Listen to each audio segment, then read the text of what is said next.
Дархан аймгийн ургамал газар тариалан эрдэм шинжилгээний хүрээлэн 1983 онд ашиглалтанд орж өнөөдрийг хүртэл дотоодын хүнсний ногоо болон жимсэх нь эх орны хөрсөнд нутагшсан ногоо болон гадны улс орны хүнсний ногоонд шинжилгээ хийж үр гарган авах ажлыг амжилттай хэрэгжүүлж байна.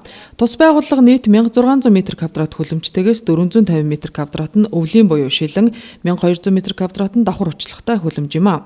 Нэг омгийн ургамлыг нэг дор тарьж болдоггүй учраас орхон жимс ногоо, Сэлэн аймгийн Мандал сум гэсэн хоёр газарт үр авах таримлаа тарьдаг байна.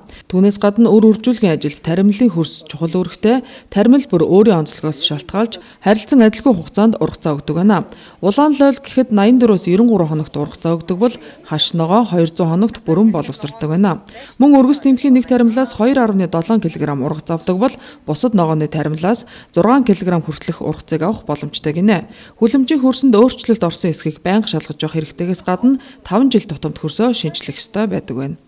Тэр бид нар энэ хүлэмжиндээ хүнсний ногооны за шин таримлуу, за лойл, химэг, чинжүү, за навчит үнэрт ногоо зэрэг хүлэмжинд тариалж болох бүхэл таримлуудын шин сортыг шалгаруулах, түүнийхээ үрийг гаргаж аваад үйлдвэрлэлд бас нийлүүлэх ийм зорилгоор судалгааны ажлыг үл явуулдаг. За тухайлбал энэ жилийн хувьд гэх юм бол одоо энд бид нар үр авах зорилгоор одоо Эрдэнэсгүй улаан лувангийн үрийн их ургамлыг тариалсан байна. За байцааны суулгах өрслөг бас бойжуулж байна. За амтд шинжүүний, за баклажан буюу цис, за тэгэл навчит үнэрт ногоо нэг 10-аад нэр төрлийн ногоонуудын өрсгийг бол бойжуулж байгаа юм. Ургамал газар тариалан эрдэм шинжилгээний хүрээлэн дотоодын байгууллагуудтай хамтран ажиллаж хүлэмжийн ногооны сургалт семинар хийхээс гадна JICA, KOICA, APAS зэрэг гадны байгууллагуудтай хамтарч ажиллан харилцан туршлага судалдаг байна.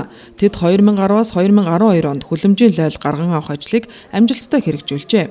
Хүрээлэнгийн судлаачид өөрийн орны хөрсөнд нутагшсан 21 нэр төрлийн хүнсний ногооны 30 гаруй сорт ба гадны 6000 гаруй ногооны дээжийг судлаж шалгаруулад байгаамаа. Судалгааны ажилд лабораторийн шинжилгээ чухал үүрэгтэй, бордог химийн аюултай бодис гэсэн ангилалд оруулж судлах нь буруу гэдгийг судлаачид хэлж байгаамаа. Тиймээс судалгааны зориултаар шинжилгээ хийх лабораториудыг магадлан итгэмжилж шалгуурыг өндөр тавих хэрэгтэй гэлээ.